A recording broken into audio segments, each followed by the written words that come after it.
నన్ను బెదిరిస్తున్నారండి. నాకు threat calls కూడా వస్తున్నాయి. ఇక్కడితో ఇదంతా నువ్వు ఆపేయని అంటున్నారు, లేదా చంపేస్తామని. ఆఖరికి వాళ్ళ ధైర్యం కూడా అదే అండి. రాస్తారు కేసు చేశాను అన్న దాంట్లోని డ్రగ్స్ అన్ని మా ఇంట్లో పెట్టాలి అని ప్లాన్ చేశారు. ఆ బస్ డీటెయిల్ తో సహా పోలీస్ వారి దగ్గర ఉన్నాయి. ఆ రోజు డ్రగ్స్ వచ్చాయి, హైదరాబాద్ కూడా డ్రగ్స్ వచ్చాయి, 137 గ్రాములు డ్రగ్స్ వచ్చాయి హైదరాబాద్.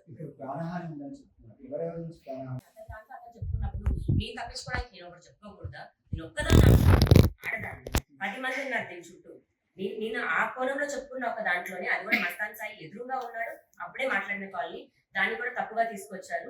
అది కూడా ప్రూవ్ చేసుకోగలను, ఎందుకంటే ఎదురుగా కాల్ ఫుల్ కాల్ అదే హార్డ్ డిస్క్ లో ఉంది. దాన్ని పోలీసులు కూడా బయటకు వదిలితే బాగుంటుంది. అందులో మస్తాన్ సాయితో వీడియో కాల్ లో ఉన్నాను నేను, పోలీస్ ఆఫీసర్ తో. వీడియోలో ఉన్నటువంటి యువకులు ఎవరైతే ఉన్నారో వాళ్ళకి సంబంధించి మీరు వాళ్ళతో టచ్లోకి వెళ్ళారా? కొన్ని అభియోగాలు కూడా వస్తున్నాయి, మాకు ఎటువంటి ఇబ్బంది లేదు, మమ్మల్ని అనవసరంగా ఇబ్బంది చేస్తున్నట్టు కొన్ని వేరే వాళ్ళ నుంచి ఆడియో కాల్స్ కూడా వాళ్ళు లీక్ చేస్తున్నటువంటి సందర్భం కూడా ఉంది. మరి మిగతా బాధ్యతలతో కూడా వాళ్ళు మాట్లాడారా? వాళ్ళ రెస్పాన్స్ ఎట్లా ఉంది, ఏమనిపించింది? అక్కడ మీరే అన్నారు ఇప్పుడు మిగతా బాధితులని. మరి అదే మస్తాన్ సాయి ఓన్లీ ఒక అమ్మాయి, 2 అమ్మాయిలు ఆఫీసర్ తో మాట్లాడుతున్నాను. ఆయన కలిసి చెప్తాను అన్న ఒక మాటకి మీరు కలిసి చెప్తా అన్నారు కదండి ఏంటి అని అడిగితే, ఆయన నేను బయట ఉన్నాను, పార్టీలో ఉన్నాను అని అన్నప్పుడు నేను అది నిజంగా నాకు రావాలి. ఇప్పుడు అతనితో పర్సనల్ గా మాట్లాడుకున్న ఒక కాల్ అయితే మస్తాన్ సాయిని వీడియోలో పెట్టుకొని మాట్లాడాల్సిన అవసరం లేదండి. ఇప్పుడు అతను వాళ్ళ డాడీ మీ పోలీసులకు అంత మొత్తంలో అంత క్వాంటిటీ డ్రగ్స్ ఎందుకు తేవాల్సి వస్తుంది అన్నది బయటకు రావాలండి. 4 గ్రామ్స్ ఉన్న డ్రగ్స్ దొరికిన లావణ్య కేసుని అమ్మాయిని జైలుకి పంపించారు. మరి 35 గ్రాముల డ్రగ్స్ నన్ను యూజర్ గా వేశారు అని అంటున్నారు.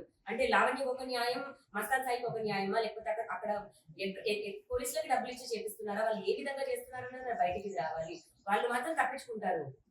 4 గ్రాములు మరి లావణ్య ఎక్కడ కొనింది, నేను ఎక్కడ కొన్నాను, లావణ్య 4 గ్రాములు ఏం చేసింది, నేను ఎక్కడ అమ్మాను, మన కస్టమర్స్ ఎవరు, ఇవి ఏమీ ఉండవండి. ఏ సాక్ష్యాలు ఉండవు. నేను ఆ పని చేయలేదు. కానీ శిక్ష అనుభవించి వచ్చాను. జైలు 43 రోజులు ఉన్నాను. చాలా రోజులు కలిసి ఉన్నారు. ఇంత రప్చర్ అయిన తర్వాత తిరిగి మీతో ట్రావెల్ చేసి మీకు రెడీగా ఉంటారని అనుకుంటున్నాను. నేను నిజంగా దాని గురించి ఆలోచించలేదండి. దేవుడు ఏం రాస్తే అది. కాకపోతే రాసి నేను మనస్ఫూర్తిగా అయితే క్షమాపణ కోరుతున్నాను. నేను చేయాలనుకుంది అయితే ఇదే అల్టిమేట్ గా, అది రాష్కి తెలుసు. మీరు చెప్తున్నారు, మీరు ట్వీట్ చేస్తున్నారు, కానీ ఆయన రియలైజ్ అయ్యే పరిస్థితి ఉంటున్నారు మీరు. అంటే మీకు తెలుసు, అది మీకు చాలా దగ్గర నుంచి అని చూసారు. ఖచ్చితంగా అండి. అతను మనసుతో నాకు తెలుసు. ఈ రోజు కాదేమో, సంవత్సరం పట్టొచ్చు, 10 సంవత్సరాలు పట్టొచ్చు. ఒక రోజు అన్నది అయితే మంచి ఆలోచన వస్తుంది, మారుతాడు. బట్ ఎప్పటికైనా సరే నా రాజే.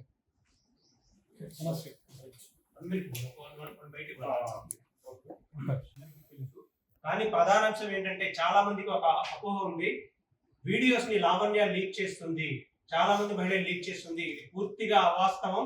ఏ ఒక్కరి దగ్గరైనా సరే లావణ్య లీక్ చేసిన వీడియో ఉంటే తీసుకోండి, తన లీగల్ గా కాన్సిక్వెన్సెస్ ఫేస్ చేయడానికి రెడీగా ఉంది.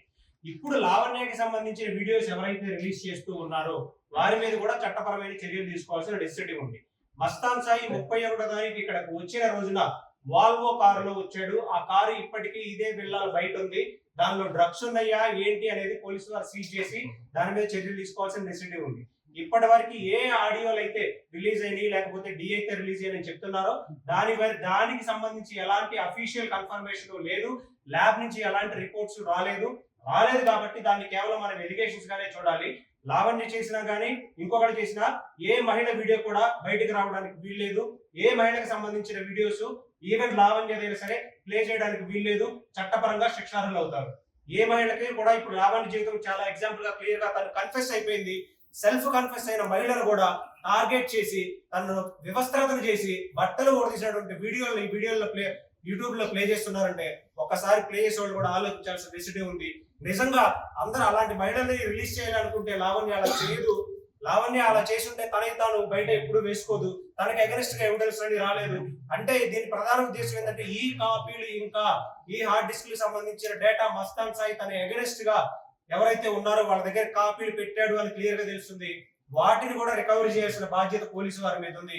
అవి రికవరీ చేస్తేనే ఈ రోజు లావణ్య రిలీజ్ అయ్యి రేపు ఇంకా 44 మంది యువతలు ఉన్నారు లావణ్య చెప్తుంది కాబట్టి ఆ 44 మంది యువతలు కూడా వచ్చే అవకాశాలు ఉంటాయి. దయచేసి ఏ మహిళకు అన్యాయం జరగకూడదు, ఏ మహిళకి గోప్యతకి ప్రైవేట్ సంబంధించిన యాక్టివిటీస్ బయటకు రాకూడదు. 4 గోడల మధ్య ఉండే అంశాన్ని పబ్లిక్ గా యూట్యూబ్ ఛానల్లో ప్లే చేయకూడదని మనం చేస్తూ ఉన్నారు మీ అందరి ద్వారా.